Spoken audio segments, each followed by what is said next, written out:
Yang guna kereta drive tangan, yang tengok jalan mata, yang guna kaki. Tapi bila kita tengok di tepi jalan tertulis hati-hati. Kenapa tak tulis mata-mata? Kenapa tak tulis kaki-kaki? Sebab kita mesti jaga hati supaya jangan sampai sakit. Tahu semua. Assalamualaikum warahmatullahi wabarakatuh. Saya bersama Ustazah Fatimah dengan santri-santri Ma'had Az-Zahra, para penghafal Quran. Berada di belakang kami ini gedung kelas 4 lantai sebanyak 36 kamar, insya Allah. Mudah-mudahan bulan Juli nanti 2024 sudah bisa ditempati untuk belajar santri-santri yang baru.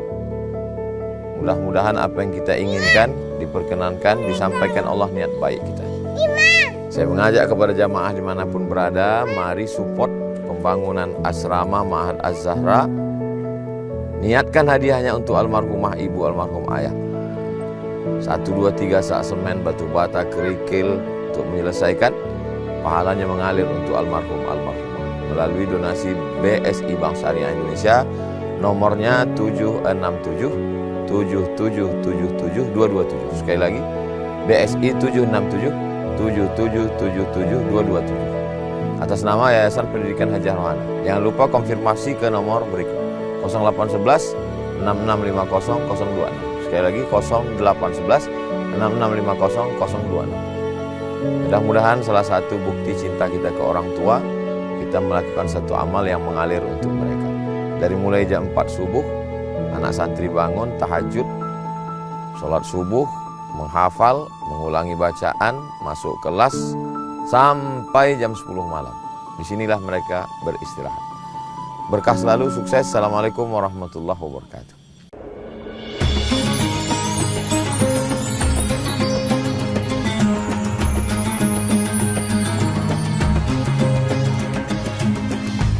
Assalamualaikum warahmatullahi wabarakatuh.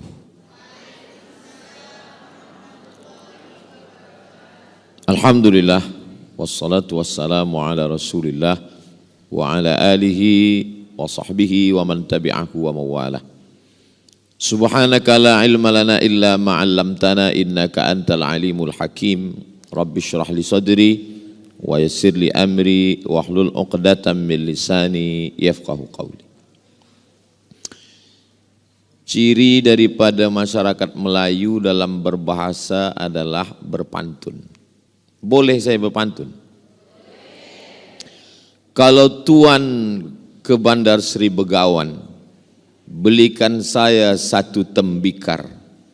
Ustazah Fatimah membaca Al-Quran, hati saya pula yang berdebar-debar.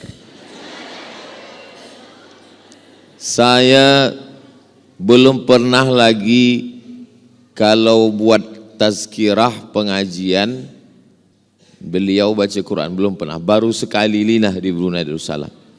Biasa kalau dia ada tahsin, ada tajwid, dia punya program sendiri. Saya punya program sendiri.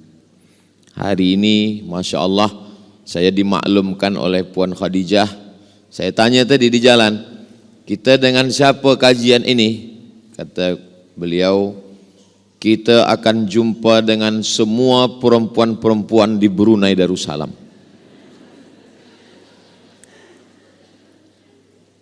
Mudah-mudahan pertemuan kita ini diridai Allah Subhanahu wa taala. Jadi kami yang lelaki hari ini adalah kaum minoriti di tengah perempuan yang solihah-solihah. Yang pertama kali masuk Islam itu lelaki atau perempuan?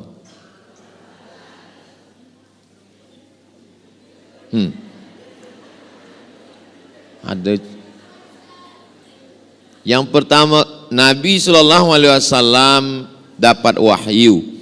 Iqra bismi rabbikal ladzi khalaqa khalaqal insana min 'alaqin iqra wa rabbukal akramul ladzi 'allama bil qalami 'allamal insana ma lam ya'lam. Selepas itu dia balik. Dia menggeletar sejuk, diselimuti oleh Khadijah. Dan Khadijah membawa Nabi Muhammad SAW kepada seorang lelaki saudara dia namanya Waraqah bin Naufal. Kata Waraqah, yang turun itu adalah malaikat Jibril yang dulu pernah turun kepada Ibrahim, yang pernah turun kepada Musa, yang pernah turun kepada Isa, dan sekarang dia turun kepada Nabi Muhammad SAW. Maka yang pertama kali percaya itu adalah Khadijah. Khadijah itu lelaki apa perempuan? Perempuan. Abu Bakar Siddiq selepas itu. Yang pertama kali beriman kepada Allah, yang Rasulnya adalah Nabi Muhammad SAW, adalah perempuan. Yang pertama kali masuk surga lelaki atau perempuan? Nampaknya perempuan ini menjawab perempuan semua. Waktu Nabi SAW masuk ke dalam surga, Nabi memandang ke belakang. Nabi tengok di belakang itu seorang perempuan. Nabi bertanya, "Kenapa kamu masuk surga?" Perempuan itu menjawab, "Saya membesarkan anak-anak yatim. Kematian suami, dia jaga dirinya, dia jaga harkat martabat kemuliaannya, dan dia jaga anak-anaknya. Maka dia masuk surga di belakang Rasulullah sallallahu alaihi wasallam." Surga di bawah tapak kaki. Belum ada lagi hadis surga di bawah tapak kaki ustaz. Tak ada. Ada seorang lelaki datang menjumpai Nabi Muhammad sallallahu alaihi wasallam. "Saya nak ikut perang jihad supaya saya mati fisabilillah masuk surga." Kata Nabi, "Alaka min ummin?" Ibu engkau masih hidup? Kata dia, "Ada." Kata Nabi, "Ilzam rijlaiha fa thammal jannah." Kau jaga kedua kakinya, maka engkau akan masuk surga. Menjaga kakinya saja masuk surga, apalagi memuliakan kepalanya. Begitulah perempuan. Makanya ada satu kalimah hikmah, bukan hadis Nabi, "An-nisa imadul bilad." Perempuan itu adalah tiang negeri. Idza salahat salahatil bilad. Kalau perempuannya baik, negeri menjadi baik.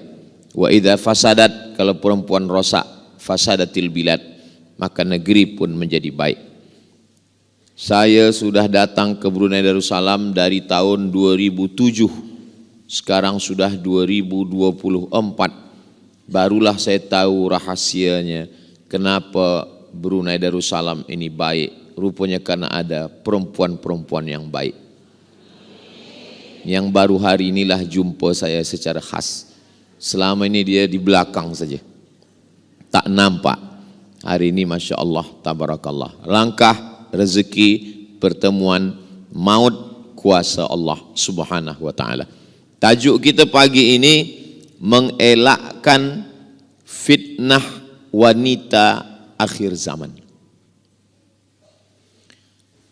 Saya ringkaskan pada 7 fitnah. Kenapa 7 Ustaz? Kalau nanti ada Ustaz yang sebutkan fitnah wanita ada 10, ilmu dia lebih banyak. Kalau ada Ustaz yang katakan fitnah wanita ada 3, waktu dia lebih sikit. Saya hadkan pada 7 supaya kita boleh ingat baik-baik. Yang pertama fitnahnya adalah la takhda'na bil qaul. Jangan bersuara lemah gemulai. Tak boleh. Sebab kenapa tak boleh? Yatma'alladzi fi qalbihi marad. Ada lelaki fi qalbihi marad, di dalam hatinya ada penyakit. Bila dia dengar suara perempuan yang lemah gemulai mendayu-dayu, dia langsung, dia terus macam kerasukan setan. Sebenarnya setan tak ada ganggu dia. Banyaklah perempuan asal suami tak sembayang adu pada ustaz, minta bacakan ayat, hembuskan ke air. Ustaz tolong bacakan ayat ke air ni, kenapa nampaknya suami saya diganggu setan. Bila kita bacakan, biasa kalau orang diganggu jin, hantu, setan, kita bacakan ayat, dia ada respon, dia ada macam. Tapi yang ini tak ada pun. Rupa-rupanya setan tak ada ganggu dia. Kata setan, saya memang dah lama tak ganggu sebab dia lebih parah dari saya lagi, kata setan. Jadi tidak boleh bersuara mendayu-dayu, lemah gemulai, lembut-lembut. Jadi mana tahu ada orang miss call, salah sambung telefon. Dia telepon, Assalamualaikum. Waalaikumsalam. Ini di mana? Bandar Sri Begawan. Tak boleh. Sebab berawal dari suara. Lelaki tidak melihat, dia dengar suara, dan suara itu Masya Allah. Jadi bersuara biasa-biasa saja. Tak perlu, ada suara ni macam berangin-angin sikit.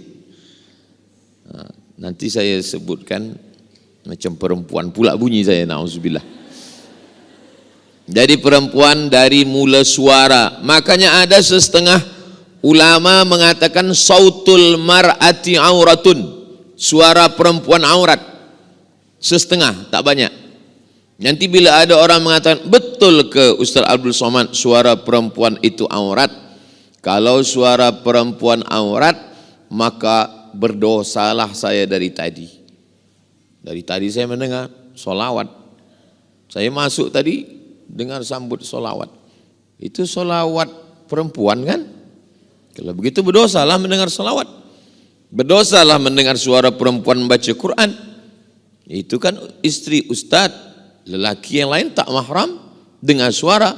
Maka makna suara perempuan boleh menjadi aurat kalau suara itu takhda'na bil qaul, merendah, mendayu, lemah gemulai, terlalu lembut, dibuat-buat. Adapun suara yang biasa saja, suara membaca Quran, suara bersolawat, suara marhaban, suara tala'al badru alaina, suara nasyid yang baik-baik, maka itu baik. Mana dalilnya? Sahabat Nabi bertanya kepada Sayyidatuna Aisyah tentang perempuan, mandi rambut ikatnya tak dibuka. Mereka bertanya kepada sahabat Nabi namanya Abu Musa al-Ash'ari. Kata Abu Musa al-Ash'ari mesti dibuka. Lalu dia ragu, dia tanya kepada Aisyah, Aisyah, wahai Ummul Mukminin, kami dah bertanya kepada Abu Musa al-Ash'ari. Kata Abu Musa al-Ash'ari mesti dibuka. Kata Sayyidatuna Aisyah, kalau dia nak cepat atau kalau dia susah, dia siramkan saja air basah pun sudah. Macam mana sahabat lelaki boleh mendengar suara Aisyah kalau suara itu aurat? Itu menunjukkan suara mengajar boleh. Khudhu nisfadinakum min Humaira. Ambil setengah agama Islam ini dari Humaira, dari perempuan yang kulitnya putih kemerahan kena cahaya matahari, Aisyah. Setengah agama ini diambil daripada Aisyah. Macam mana riwayat tentang Nabi wudu, macam mana Nabi mandi, macam mana Nabi dalam bilik, macam mana Nabi dalam rumah, itu riwayatnya daripada Sayyidatuna Aisyah. Macam mana dia meriwayatkan hadis kalau suara dia tak terdengar. Ini menunjukkan bahwa suara jalan tengah. Yang kiri mengatakan suara boleh sama sekali, yang kanan mengatakan suara tak boleh sama sekali. Wa kadzalika ja'alnakum ummatan wasata, yang pertengahan suara ada yang boleh, ada yang tak boleh. Suara yang halal, suara mengajak kepada amar ma'ruf nahi mungkar. Adakah ustazah di Mesir itu? Ada ahli tafsir namanya Profesor Dr. Ustazah Syekhah Aisyah binti Syatib. Lalu kemudian Raja Maghribi namanya Muhammad Al-Khamis menjemput beliau dari Kaherah untuk mengajar di universiti tertua di dunia, namanya Qarawiyyin University. Mengajar di sana. Lalu kemudian Syekhah Aisyah binti Syatib punya murid namanya Syekh Muhammad Rawandi. itulah yang mengajar kami di Darul Hadis Maghribi. Lalu kemudian Syekh Rawandi punya murid namanya Prof. Dr. Faridah Zamro, perempuan pensyarah yang mengajar saya di Darul Hadis Institute di Maroko, Maghribi. Maknanya perempuan ada mengajar, mensyarah di kelas. Jadi saya ingin jelaskan bahwa suara perempuan, al-mu'minun laki-laki, wal mu'minat perempuan, ba'duhum awliya'u ba'd, mereka saling tolong menolong. Ya'muruna bil ma'ruf, mengajak kepada yang baik, wa yanhauna 'anil munkar, melarang daripada perbuatan yang mungkar. Sekarang na'udzubillah, fitnah akhir zaman ini luar biasa. Suara perempuan, lagunya biasa saja tapi suaranya luar biasa. Maka kalau suara itu mengingatkan pada kematian, suara yang mengingatkan kepada Nabi, suara membaca Quran. Di tempat saya banyak qari'ah perempuan. Di antaranya Johan Musabaqah Tilawatil Quran. Namanya qari'ah Maria Ulfah. Boleh tengok di YouTube. Tapi bila saya ke Mesir, tak ada qari'ah perempuan. Saya heran. Lepas tu saya tanyalah sahabat saya yang orang Mesir, namanya Mukmin. Mukmin, ya. Tempat saya ada qari'ah perempuan. Kenapa di sini tak ada qari'ah perempuan? Kata Mukmin, tempat engkau bila ada qari'ah perempuan, orang dengar suaranya. Tempat kami bila ada qari'ah perempuan, orang tak dengar suaranya, tengok mukanya. Jadi lain tempat, lain adat, lain lubuk, lain padang, lain belalang, lain lubuk, lain ikannya. Nah, itulah mengapa di Arab jarang qari'ah perempuan. Sebab apa? Sebab mungkin adat istiadat, sebab kebiasaan. Tapi hukum asalnya suara perempuan itu al-aslu fil asya al-ibahah. Hukum asalnya boleh, halal. Bila dia menjadi haram, kalau menyebabkan perbuatan maksiat. Bila dia menjadi haram, kalau memancing nafsu syaitan dan kepada yang buruk. Dalil pengambilan hukum dalam Islam ini ada 10. Quran, hadis, ijma', qiyas, syar'u man qablana, sadduz zara'i, qaulus sahabi, istihsan, istishaf, urf. Salah satu dari yang 10 ini adalah sadduz zari'ah. Sadduz zari'ah, menutup celah, menutup lubang. Apa hukum lelaki perempuan tidak mahram duduk di tepi lebuh raya yang ada kerusi? Setengah orang mengatakan mubah, boleh. Sebab dia tak berdua-duaan, dia tidak berkhalwat. Sebab ada orang ramai lalu lalang. Tapi setengah ulama mengatakan haram. Mana dalilnya haram? Sadduz zari'ah, menutup celah. Ustaz Abdul Somad, ya. Apa hukumnya saya ambil nombor kawan saya, sesama penuntut ilmu pelajar. Dia belajar, saya belajar. Saya ambil nombor dia. Dia perempuan, saya lelaki. Kata saya haram. Mana dalilnya? Dalilnya sadduz zari'ah. Berawal dari ambil nombor, lama-lama say hello, lama-lama dan seterusnya. Maka menutupnya itu lebih baik daripada membuka. Oh, jadi kalau kami ambil tak boleh? Tak boleh, haram. Ustaz, kenapa boleh? Sebab ada istri saya tengok. Jadi dalil pengambil hukum tidak hanya sebatas had terhad pada Quran dan Sunnah. 10 itu dikaji dalam ilmu namanya usul fiqh. Kalau halal, haram, makruh, mubah, sunat, sunan muakkad, itu namanya fiqh. Adapun ilmu yang menghasilkan hukum itu namanya usul fiqh. Usul adalah asas dasar daripada keluarnya hukum itu. Usul fiqh. Begitulah tentang fitnah yang pertama. Rasa-rasa dari penjelasan saya yang pertama nih, muslimat-muslimat semua pernah tak mendengar suara yang merosakkan umat? Rasa-rasanya yang saya cakapkan ini ada tak terjadi zaman sekarang? Alhamdulillah. Kalau yang saya khawatirkan itu bila saya tanya, yang saya sampaikan ini ada tak? Rasanya tak ada lah Ustaz Somad.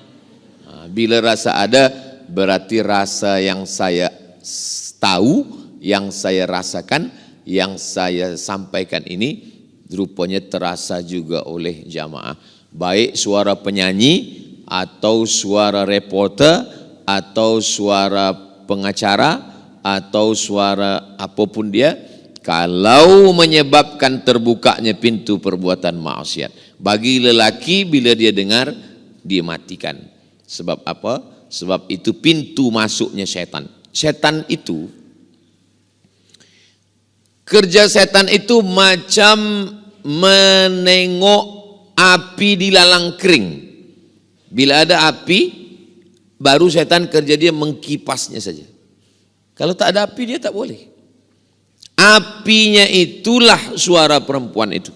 Bila ada suara itu, baru dia kipas. Makanya bila ada api, kita siram lekas dengan air, padam. Selepas padam, setengah mati setan mengkipas, dia tak akan. Sebab pintunya sudah ditutup. Pintu melalui telinga. Inna sam'a dari telinga, wal basar. Mendengar suara, ingin menengok. Selepas nampak, berfikir. Inna sam'a pendengaran, wal basar pandangan, wal fuad hati dan pikiran. Dari telinga masuk ke mata, masuk ke hati, masuk ke pikiran, digerakkanlah kepada kaki, tangan, lisan, maaf kemaluan semuanya. Maka ditutup dari pendengaran yang tak baik. Yang kedua, la yadribna bi arjulihinna, tak boleh memukulkan kaki ke lantai. Apa pula ni perempuan tak boleh memukul kaki ke lantai? Sengaja dipasang gelang yang berbunyi di kaki. Selepas itu bila lalu dipukulkan ke lantai, supaya dia berbunyi bergemerincing, kerincing, kerincing, kerincing, kerincing, untuk menarik perhatian orang banyak. Saya pernah bertamu ke rumah orang. Saya duduk di bawah. Tiba-tiba saya dengar kerincing, kerincing. Rumah dia 2 lantai, ada tangga. Saya tengok, tertunduk balik. Suara kerincing. Dalam hati saya, rupanya yang disampaikan Nabi 14 abad lampau ada terjadi zaman sekarang. Bunyi kaki gemerincing. Alhamdulillah, anak saya tidak saya pakasi bagi gelang kaki gemerincing. Sebab apa? Anak saya lelaki. Tapi ada orang bagi hadiah. Ustaz Abdul Somad, ini saya bagi gelang kaki. Kata saya, anak saya lelaki Tuan Haji. Ustaz pakaikan kejap, ambil gambar, lepas tu buka balik.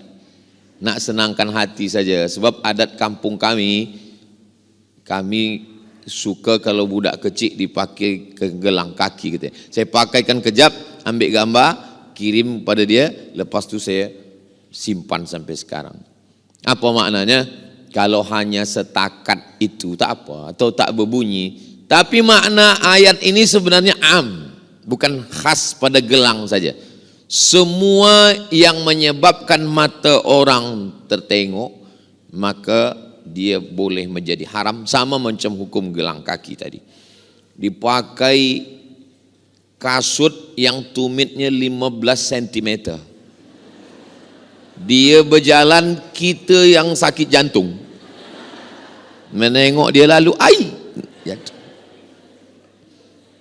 Dipakai, maka ada orang bertanya ke saya, Ustaz Abdul Somad, ya, betul ke ada hadis yang melarang tak boleh mengikat rambut ke asnimatil bukhti, seperti punuk onta?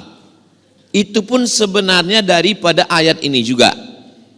Inti daripada maksudnya adalah mencari perhatian, iltifatun nazar, membuat orang terpandang.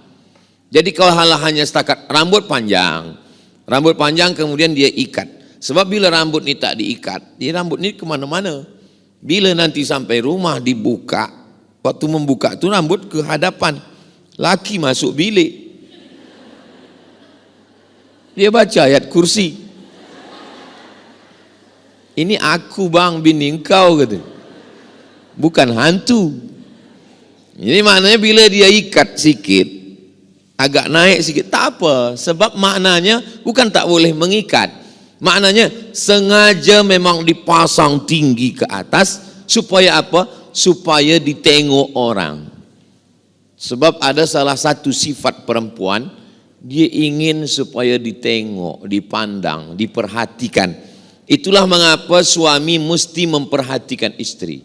Sebab bila suami tak memperhatikan, tak membagi pujian, dia ingin diperhatikan orang lain. Melalui apa? Melalui social media. Dia akan letakkan gambar, dia akan lepas dia letak, dia tengok. Kenapa tak ada like nih? Rasa-rasa dah 3 jam tak ada like. Rupa no connecting. Jadi mesti ada perhatian.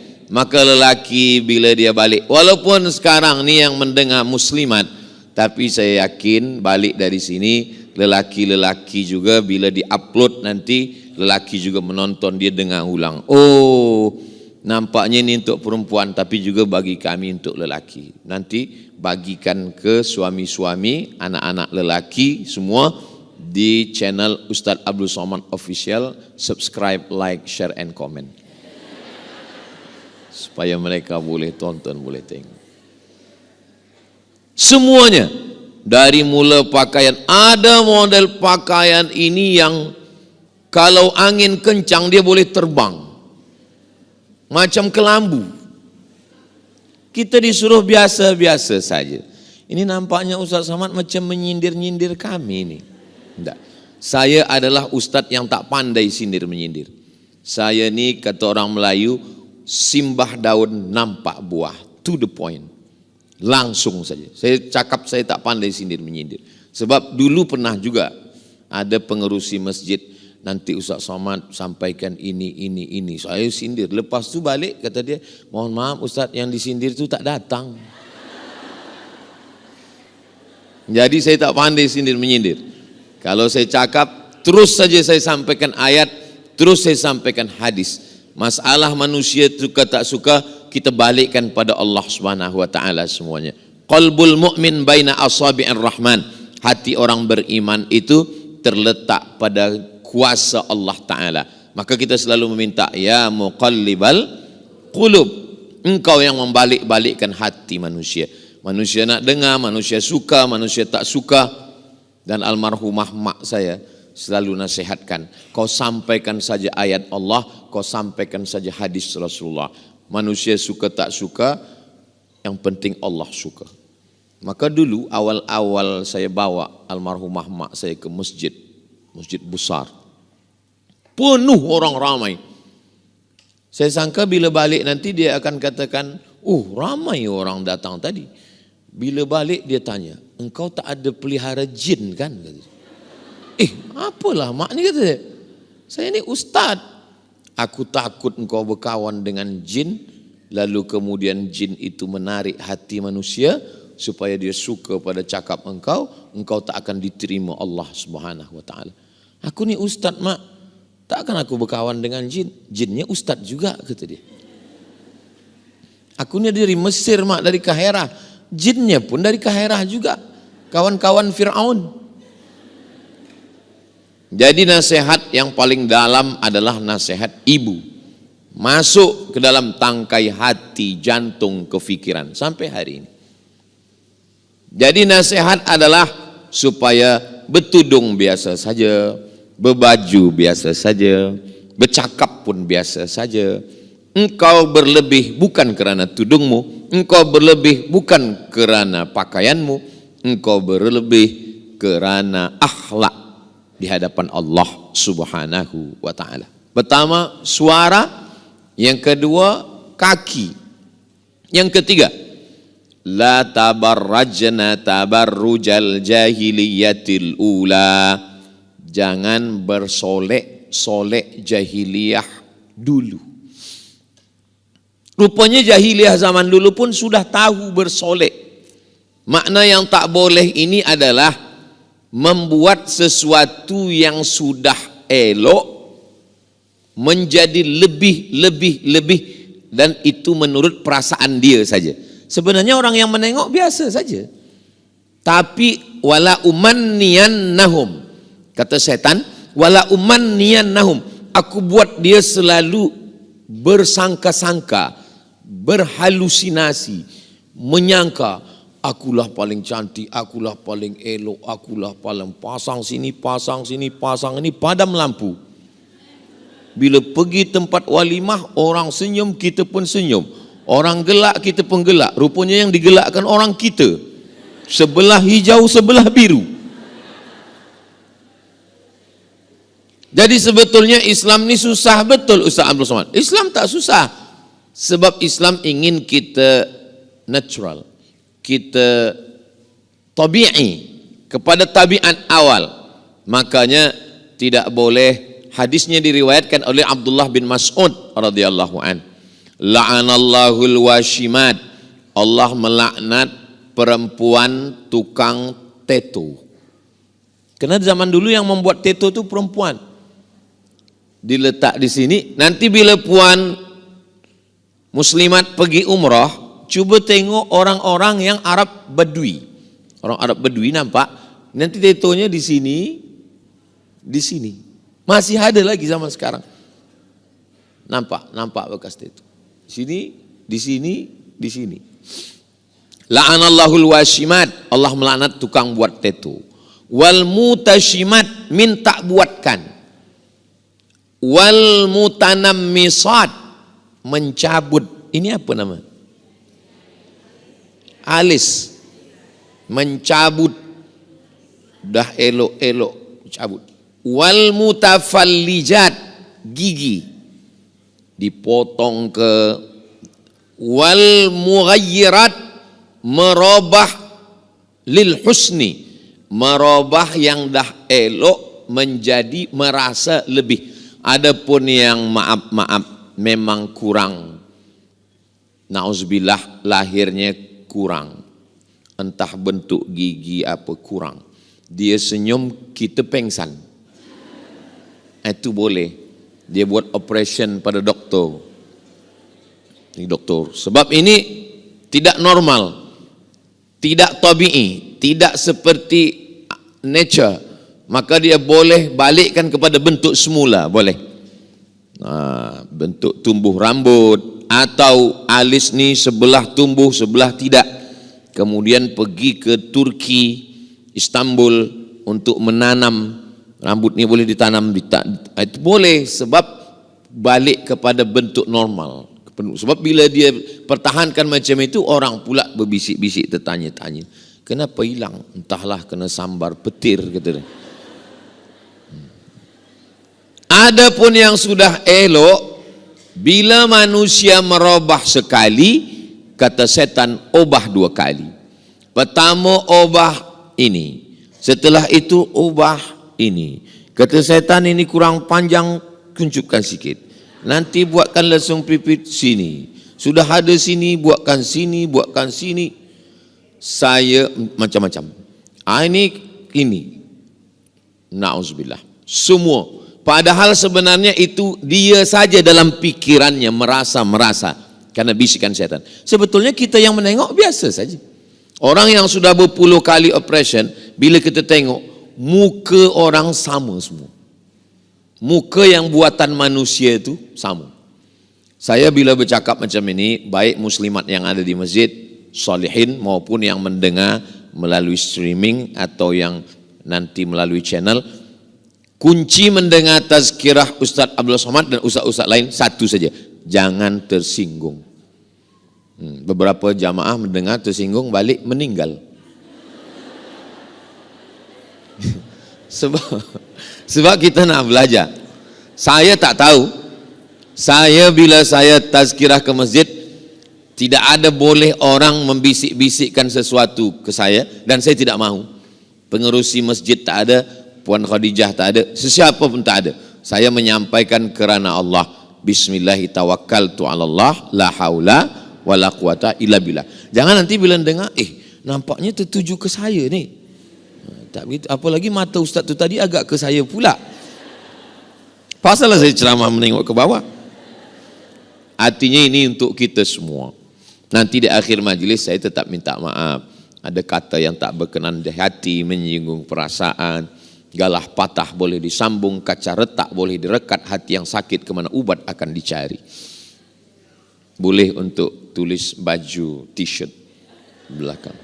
Kaca retak boleh direkat, galah patah boleh disambung, hati yang sakit kemana obat akan dicari. Tapi jangan lupa tulis bawah UES. Apa nih? Waktu dah habis? Belum? Baru 3. Yang keempat adalah la yakhluwanna rajulun ma'amra'atin illa ma'azi mahramin. Tidak boleh berdua-dua lelaki dengan perempuan bila tak ada mahram. Puan Haji, saya nak bawa anak gadis ni sebentar, nak berjalan-jalan ke tepi pantai, ke tepi laut, ke tepi hutan. Tak boleh. Kalau engkau nak bawa, saya mesti ikut, kita bertiga. Rupanya anak lelaki ni pandai pula. Mak Haji, kata Nabi, bila ada lelaki perempuan berdua, yang ketiga tu syaitan. Eloklah kami berdua saja, kata dia. Orang zaman dulu kalau nak jahat, buat jahat aja, buat dosa, buat dosa. Orang sekarang, dia buat jahat, dia buat dosa, dia tahu pula dalilnya. Nah, inilah akhir zaman nih. Maka kita mesti pandai-pandailah jaga anak perempuan supaya jangan layak. Tapi Ustaz Abdul Somad, anak perempuannya elok, mak perempuannya pula. Dari pukul 8 pagi di office, 8 jam sehari. 9, 10, 11, 12, 1, 2, 3, 4. 8 jam dengan laki orang, 2 jam dengan laki sendiri. Berawal dari jumpa, bercerita, merasa tenang, na'udzubillah. 6 langkah setan. Yang pertama, nazratun, pandangan. Selepas memandang, fabtisamun, senyuman. Selepas senyuman, fasalamun, salam. Macam mana suara kambing? Be. Macam mana suara ayam? Kuku kuku. Macam mana suara kerbau? Mo. Macam mana suara buaya? Hai sayang. Pertama, nazratun, pandangan. Yang kedua, fabtisamun, senyuman. Yang ketiga, fasalamun, salam. Yang keempat, fakalamun, mula bercakap. Yang kelima, famau'idun, temu janji. Yang keenam, faliqaun, berjanji. Habislah sudah. Makanya bunyi ayatnya, la tattabi'u khutuwatis syaitan. Jangan ikuti langkah-langkah syaitan. Syaitan tidak ada pernah, maaf cakap, syaitan tidak pernah mengajak berzina. Dia hanya mengajak melangkah. Maka Islam datang memutuskan langkah itu. Ini dah macam abang saya, ini dah macam pakcik saya, ini dah macam guru saya, ini dah macam saudara saya. Berawal dari macam, berakhir dengan macam-macam. Waspadalah, setan belum pencen. Maka bunyi ayatnya, la taqrabu, jangan mendekati. Itulah pentingnya kita tahu. Saya bila ada jadwal ke Brunei Darussalam 4 hari. Hari Rabu, hari Khamis, hari Jumat, hari Sabtu bertolak. Macam mana puan jadwal, macam mana bila, macam mana ini, semua WhatsApp, handphone saya tak ada password. Istri saya tengok apa yang kami bahaskan, apa yang kami cakapkan. Begitu juga. Jadi kita kalau berkomunikasi dengan orang, tidak boleh lebih daripada apa yang kita hajatkan. Tidak boleh bercerita kepada orang membuat kita tenang, walaupun itu ustaz, walaupun kita guru. Ustaz Abdul Somad, saya nak menceritakan sesuatu nih, datang ke rumah. Kalau kita ke tempat makan, jangan, nanti saya membayar. Tak apa juga, bukan saya ni bakhil, pelit. Saya tidak mahu nanti jadi fitnah. Datang ke rumah nanti istri saya ada, dia akan dengar. Jangan tulis sini, jangan kirim voicemail, jangan video call. Dan handphone tahu semua. Supaya apa? Sebab kita pun tahu, kita manusia juga.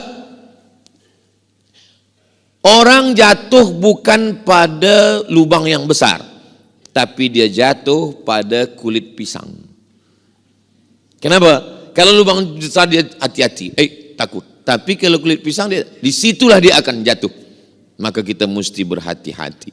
Ini tentang masalah berdua-duaan dengan yang tak mahram.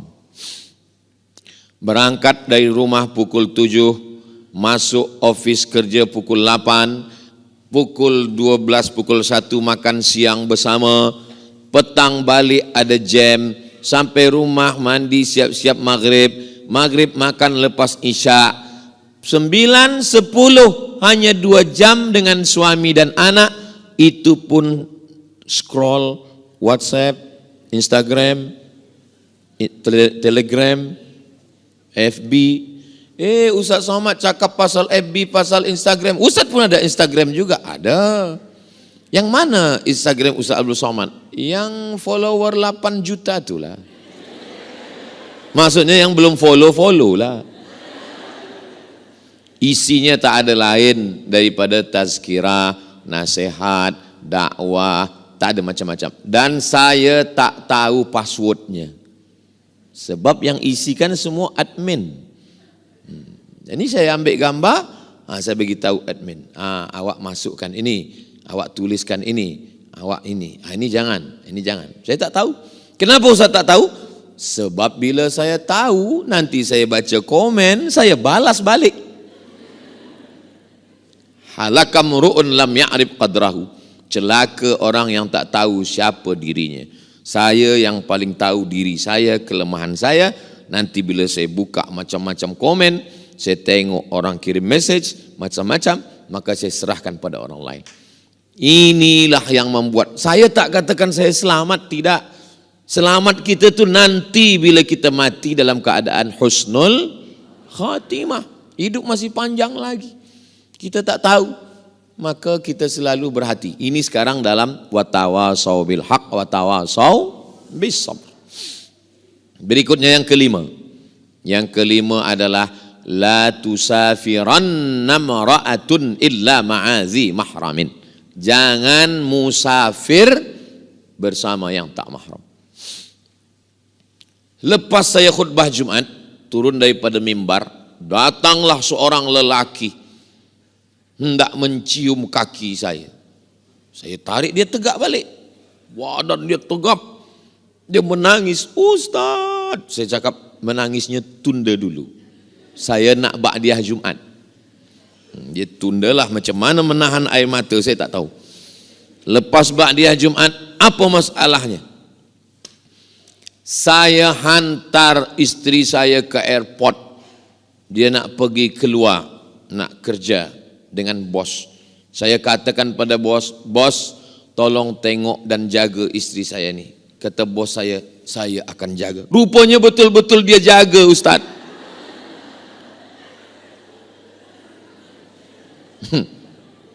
Dah berapa lama? Dah 2 tahun, Ustaz. Macam mana nih, Ustaz? Putuskan daripada office dia, awak pindahkan tempat lain, awak pegang handphone dia, putuskan kontak, jaga. Bawa malam tahajud, baca yasin, berzikir, weekend pergi jalan, dekatkan hati perasaan. Macam mana boleh? Siap, Ustaz. Bismillah, bismillah. Lepas sebulan, telefon. Ustaz, boleh kita jumpa makan sama siang ni? Okey. Mana ada doa tolak makan? Yang ada tolak bala. Bila jumpa menangis lagi. Apa menangis ni?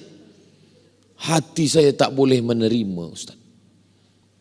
Rupanya lelaki setegap apapun badannya, dia tak boleh menerima perempuan yang pernah melakukan kesalahan. Itu yang dapat saya fahami. Mulutnya berkata sanggup, tapi kata awak bulan lalu kata awak sanggup. Itulah Pak Ustadz, mulutku berkata iya, tapi hatiku tidak Pak Ustadz. Pikir dulu pendapatan, sesal kemudian tiada gunanya. Maka pikir elok-elok, karena lelaki susah untuk menerima. Kalaupun dia menerima, bukan kerana perempuan, tapi kerana anak, karena itu, karena ini dan lain-lain. Ini saya tidak ingin kita bercerita, ini kan zaman dulu, ini kan dalam Quran, ini kan dalam hadis. Yang saya ceritakan adalah true story. Kisah kenyataan yang ada di zaman ini dan dialami oleh jamaah. Tapi nama tak boleh sebut. Nanti bila dia dengar, macam kisah aku tu. Dia pun dapat pahala sebab kita tidak menceritakan nama orang. Dia dapat pahala sebab dari cerita dia itulah orang akan ambil iktibar pelajaran bahwa di zaman ini na'udzubillah, maka tak boleh musafir. Bila ada orang nak kontak, nak tanya ustazah macam mana, dia tanya ustazah yang lain. Ustazah lain akan sampaikan. Maka laki-laki mesti ada cemburu. Tapi janganlah pula sangat cemburu hingga tak boleh beli sayur. Kenapa kita siang ni tak ada makan, tak ada ikan? Itulah abang cemburu, aku nak beli ayam cemburu, nak beli itik cemburu. Ada atuk-atuk tua pun cemburu juga. Ini namanya cemburu buta, cemburu buta. Tapi lelaki yang tak ada cemburu, la yadkhulul jannah, tak masuk surga. Siapa itu ya Rasulullah? Dayus. Dayus. Jangan bagi nama anak Dayus. Apa makna Dayus? Allazi la yagharu ala maharimihi. Tak ada rasa cemburu. Na'udzubillah. Salah satu sebab kenapa orang Islam tak boleh makan maaf khinzir, sebab dia salah satu haiwan yang tak ada cemburu. Beza dengan ayam. Ayam jantan berdua berkelahi sampai tetes darah penghabisan. Apalagi ayam kampung. Apalagi ayam hutan. Kata ayam, lebih baik putih tulang daripada putih mata. Ayam tak ada cakap macam itu, kata saya aja. Tambahan sikit dari saya. Ayam begitu, tapi khinzir tidak. Dia tak ada cemburu. Maka makanan yang kita makan, kenapa tak boleh makan betaring? Kenapa tak boleh makan bekuku? Sebab dia buas. Maka makanan akan masuk sifatnya ke dalam badan kita. Jaga makanan kita. Sebab makanan itu mempengaruhi cara kita berpikir. Makanan berubah menjadi darah. Darah, semangkuk makanan berubah menjadi setetes darah, masuk ke dalam jantung. Dari jantung naik ke otak. Yang merenung jantung, yang berpikir otak. Darahnya darah daripada yang haram, berpengaruh kepada fikiran kita. Itulah kenapa kita tak boleh makan yang haram-haram. Kulu, makanlah min thayyibat, yang baik-baik. Yang keenam, waqarna fi buyutikunna, hendaklah perempuan itu duduk di rumah. Hukum asalnya perempuan hanya duduk di rumah. Yang mengantati bila tamu datang lelaki. Belum pernah sekalipun istri saya mengantar makanan, kue, nasi ke tamu. Bila tamu menengok, nanti saya cemburu. Tidak ada gambar kami di tempat bilik tamu. Nanti bila tamu tengok, cemburu. Ustaz ni cemburu buta jugalah.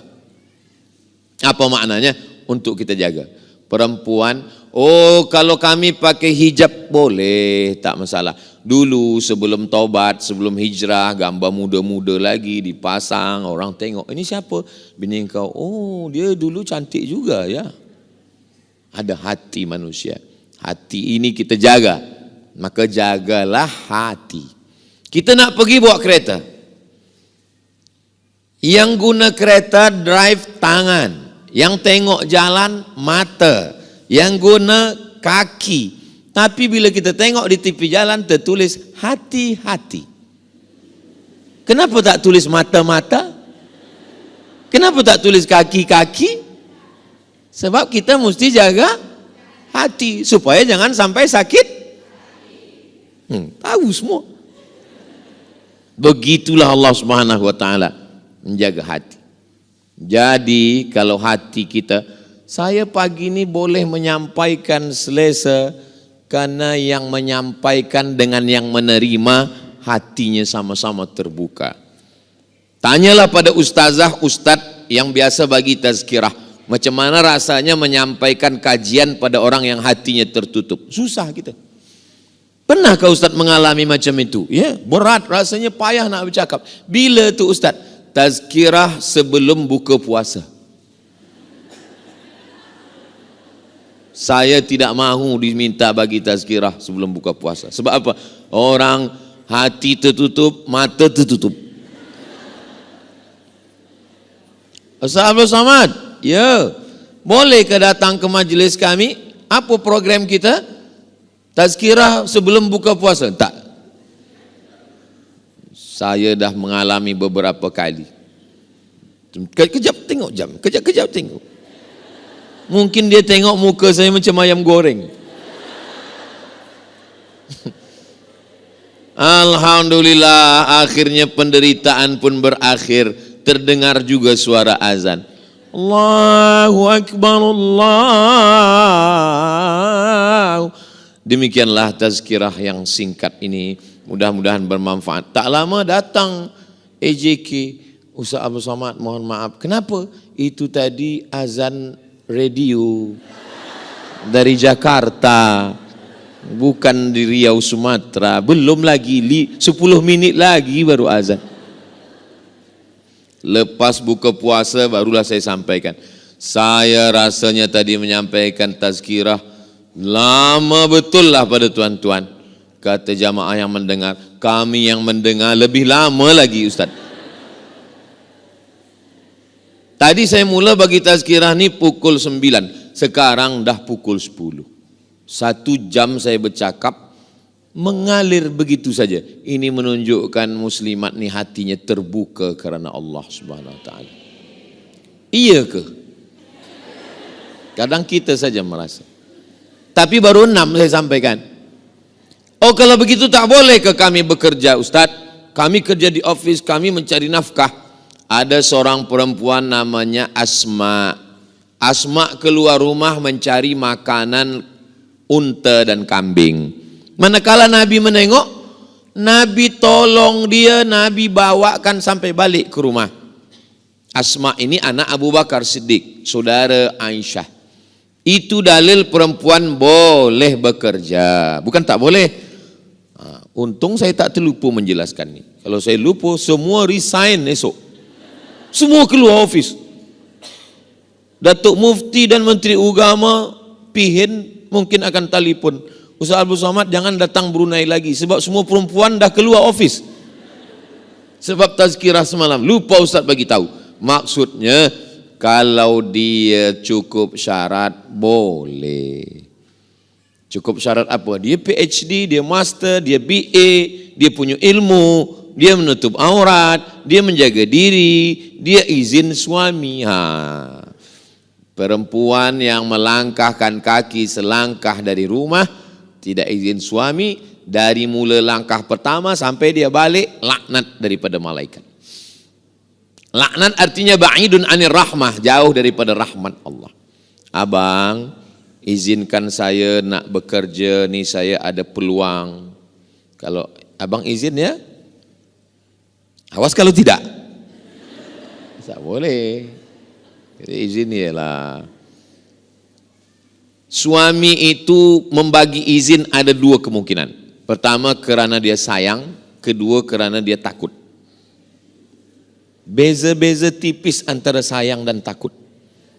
Macam mana Ustaz? Cuba nanti puan balik ke rumah, tengok suami itu elok-elok. Tengok, abang ni macam yang takut ke yang sayang?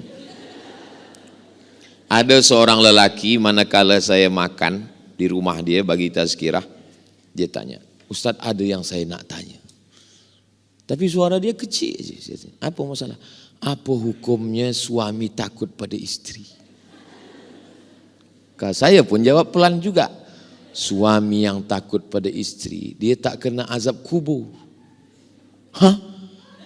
Kenapa tak kena azab kubur, Ustaz? Sebab kata malaikat, yang ini tak usah kita azab. Sebab dia dah terlampau azab di dunia.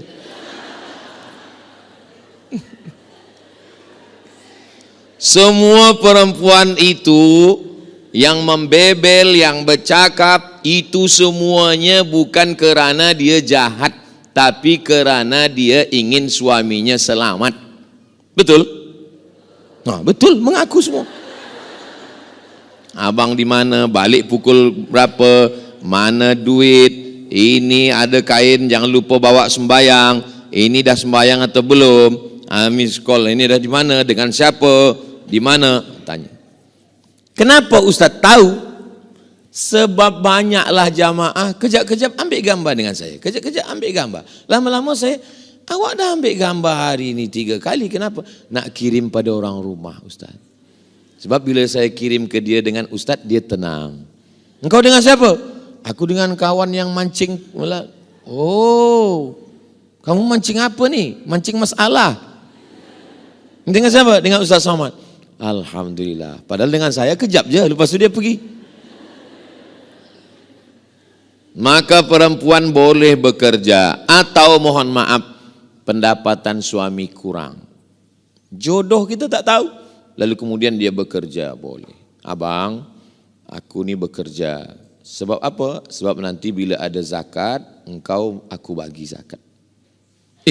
Mana boleh isteri bagi zakat ke suami? Suami dapat duit, isteri dapat duit. Apa beza duit isteri dengan duit suami? Pada duit suami ada hak isteri, nafkah namanya. Tapi pada duit isteri tak ada hak suami. Duit puan 100% untuk puan. Tak ada hak anak, tak ada hak suami, tak ada untuk air, tak ada untuk lampu, tak ada untuk kereta, tak ada untuk semua 100%. Yang lain suami bayar. Tapi apa kata seorang istri? Aku bagiin kau ni semua. Jangankan duit ni, nyawa aku bagi. Satu-satunya kesalahan aku dalam hidup ini adalah jatuh cinta pada kamu. Orang kalau sudah sayang, semua dia bagi. Yang last sekali, yang ketujuh adalah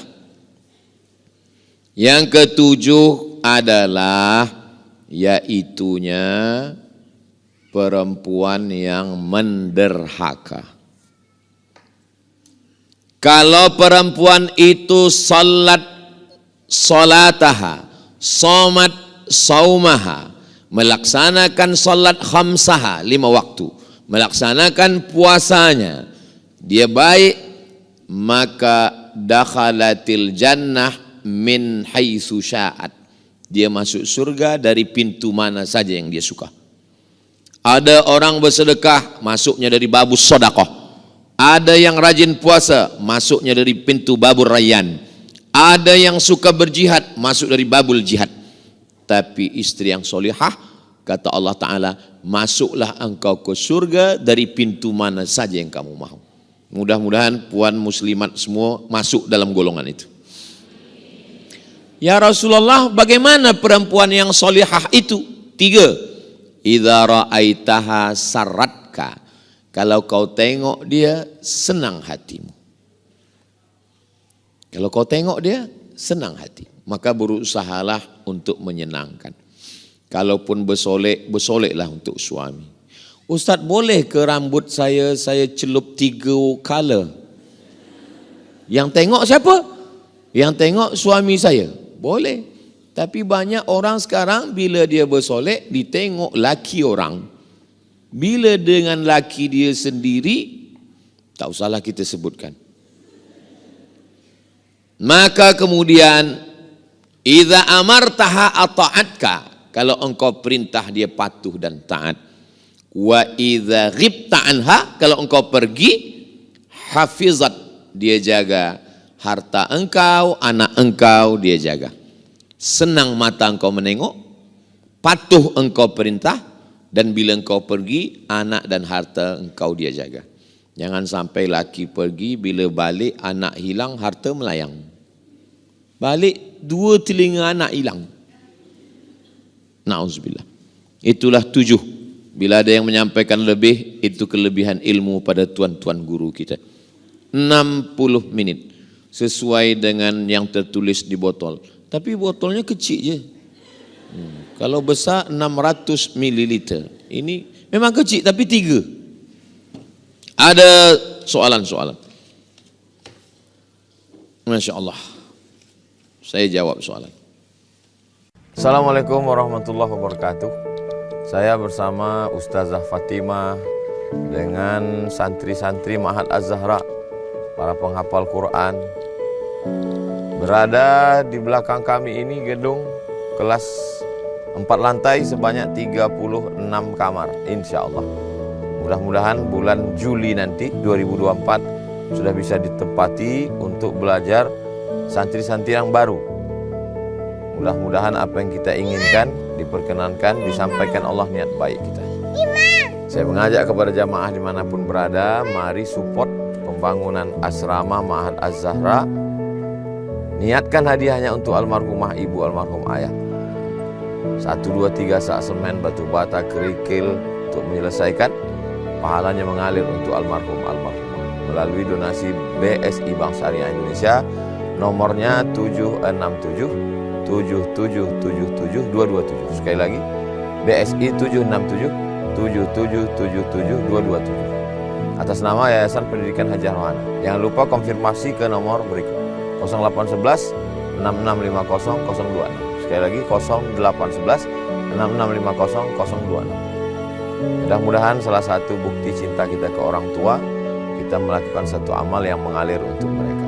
Dari mulai jam 4 subuh, anak santri bangun, tahajud, sholat subuh, menghafal, mengulangi bacaan, masuk kelas, sampai jam 10 malam. Disinilah mereka beristirahat.